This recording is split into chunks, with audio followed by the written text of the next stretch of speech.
ఓ 2 ఫ్లాట్లు వేసి అమ్మారనుకోండి, ఓ 3-4 కోట్ల రూపాయల డబ్బులు వస్తుంది. లేదు అమ్మకూడదు, ఆస్తిగా ఉంచాలనుకున్నారు, షాపింగ్ మాల్ లాగా కడతారు. షాపులన్నిటి నుంచి అద్దె కాస్త కిస్తీలు పోయి మిగతాది మీరు సర్వైవ్ అయిపోతారు, బతికేస్తారు.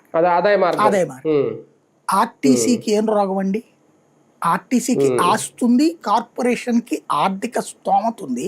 ఆర్టీసీ స్థలాల్లో షాపింగ్ మాల్ ప్రైవేట్ వాడు ఎందుకు కట్టాలండి? నాకు అర్థం కాలేదు. వీడు ఎందుకు కట్టుకోడు? అదనపు ఆదాయం కదా దానివల్ల.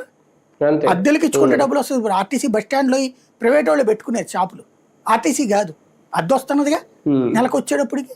అట్లాంటి ఆదాయం వాళ్ళ స్థలాలన్నింటిలో పెట్టచ్చు కదా, పెట్టలా. ఎందుకు అంటే తినాలి, వేరే వాళ్ళకి దోచిపెట్టాలి రాజకీయ నాయకులకి. ఇంతవరకు ఒక దోపిడీ, ఒక రకం తింటున్నారు. ఈ తినడాన్ని కార్మిక సంఘాలు పట్టించుకోవాలి. ఎందుకంటే వాళ్ళకి వాళ్ళు రాజకీయపరమైనటువంటి ఒత్తిళ్ళకి లొంగారా, ఏమైనా జరిగిపోయింది.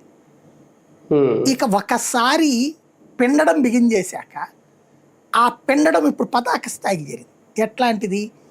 రాజకీయ స్వార్థానికి ఆర్టీసీని వాడుకోడు. ఉచిత బస్సు, గుడ్, ఉచిత బస్సు అన్నప్పుడు ఏం చేయాలా? ఇప్పుడు మీరు ఓ 50 మందినో 100 మందినో ఏదైనా తీసుకెళ్దాం అనుకున్నారు. మీరేం చేయాలి దానికి? ఆ 50-100 మందికి అయ్యే